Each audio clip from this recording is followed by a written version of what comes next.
Glikolosis merupakan tahapan pertama respirasi aerob yang terjadi di dalam sitoplasma atau sitosol. Pada tahapan ini, molekul glukosa akan diurai menjadi senyawa yang lebih sederhana. Hasil penguraian molekul glukosa pada glikolosis berupa 2 molekul ATP, 2 molekul asam pirufat, dan 2 molekul NADH. Untuk lebih melengkapinya, perhatikan bagan berikut.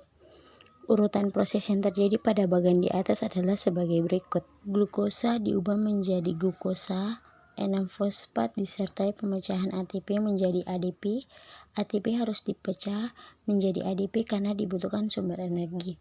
Kemudian glukosa 6-fosfat diubah menjadi fruktosa 6-fosfat.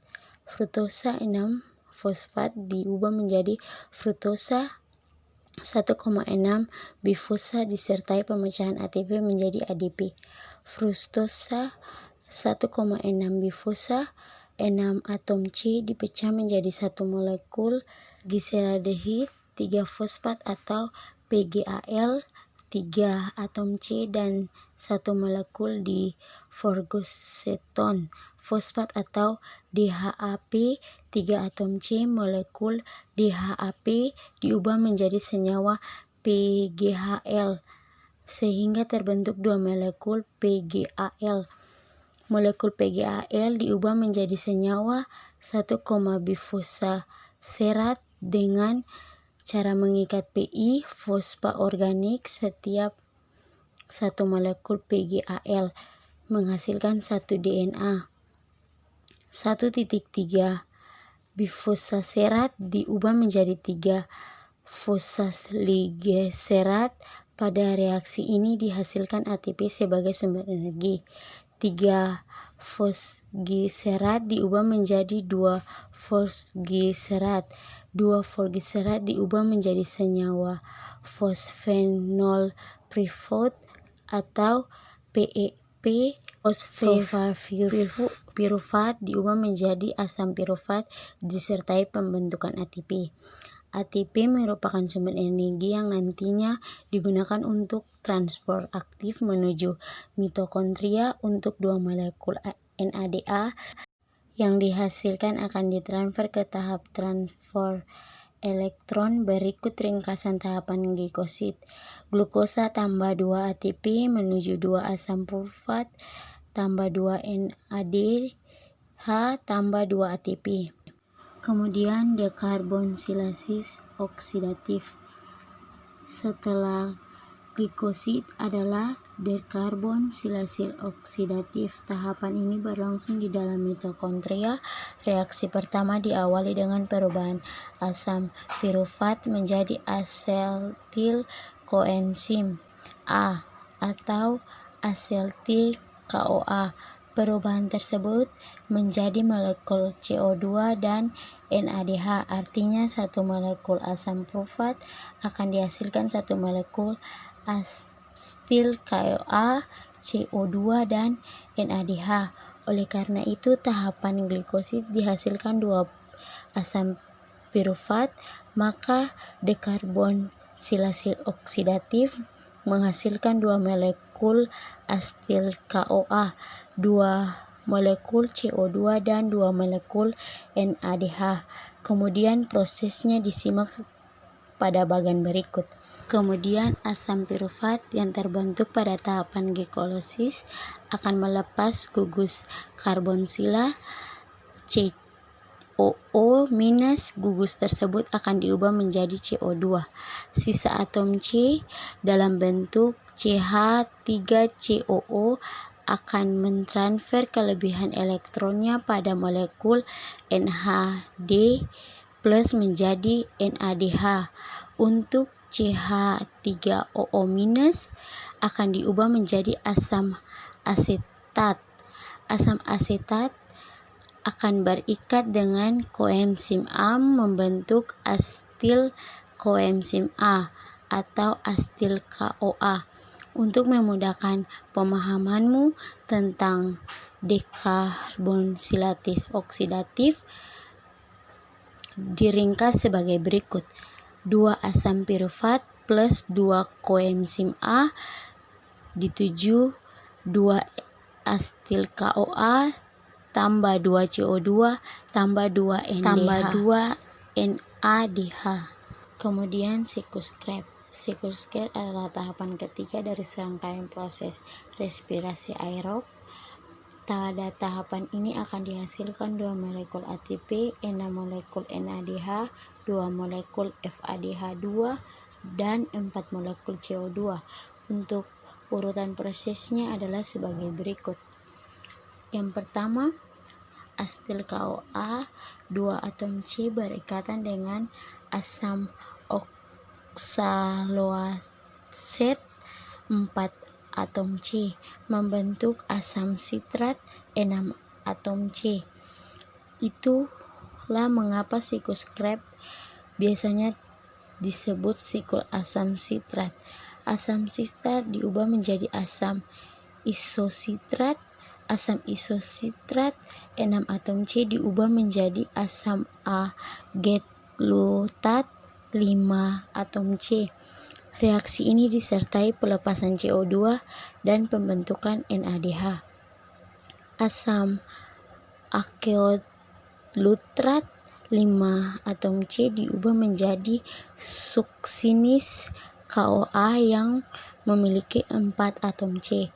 Reaksi ini juga disertai pelepasan CO2 dan pembentukan NADH. Suksinil KOA yang terbentuk diubah menjadi asam suksinat 4 atom C. Reaksi ini menghasilkan GTP. Selanjutnya GTP diubah menjadi ATP. Lalu asam suksinat diubah menjadi asam fulmarat disertai pembentukan VADH2. Asam fulmarat yang terbentuk diberi tambahan air agar perubahan asam menjadi asam malat 4 atom C.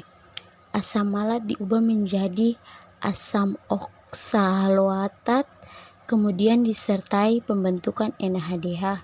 Jika disederhanakan, siklus Krebs bisa ditulis sebagai berikut. 2 asetil KOA tambah asam oksaloatat sama dengan 6 NADH tambah 2 FADH2 tambah 2 ATP tambah 4 CO2. Kemudian yang terakhir pada transport elektron. Tahapan ini merupakan tahapan akhir pada respirasi aerob yang disertai pembentukan ATP paling banyak. Transport elektron berlangsung di dalam krista, yaitu membran dalam mitokondria. Reaksi yang berlangsung di dalam transport elektron adalah reaksi reduksi dan oksidasi antara senyawa NADH dan FADH2. Kedua senyawa tersebut dihasilkan dari tahapan sebelumnya. Senyawa yang terlibat dalam transport elektron adalah koenzim Q, sitokrom B, sitokrom C, sitokrom A, sitokrom A3, dan oksigen. Simak bagian berikut ini. NADH mampu menghasilkan elektron berenergi tinggi melalui proses oksidasi. Lalu elektron tersebut ditransfer ke koenzim Q. Oleh karena itu tingginya energi elektron ADP dan fosfat anorganik 1 membentuk ATP. Koenzim Q akan dioksidasi oleh sitokrom B. Akibatnya koenzim Q akan melepaskan 2 elektron ion H+.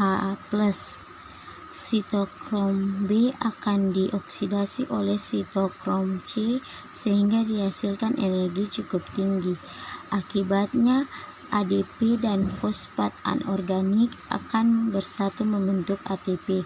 Selanjutnya sitokrom C akan reduksi sitokrom A. Sitokrom A akan mengoksidasi sitokrom A3.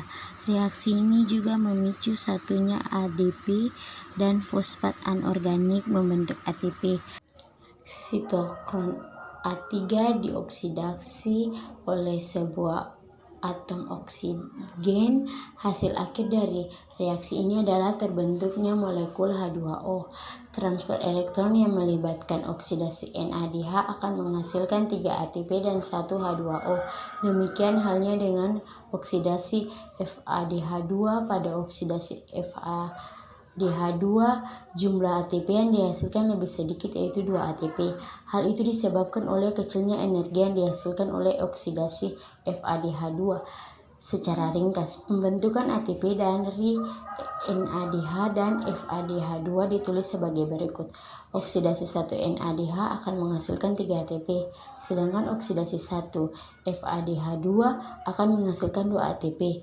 Dari tahapan glukosa sampai siklus Krebs, NADH dan FADH2 yang dihasilkan berturut-turut adalah 10 dan 2 molekul, artinya 10 NADH plus 50 angka 2, 10 NAD plus tambah 10 H2O tambah 30 ATP, 2 FADH2 tambah O2, 2 Fa plus tambah 2 H2O tambah 4 ATP.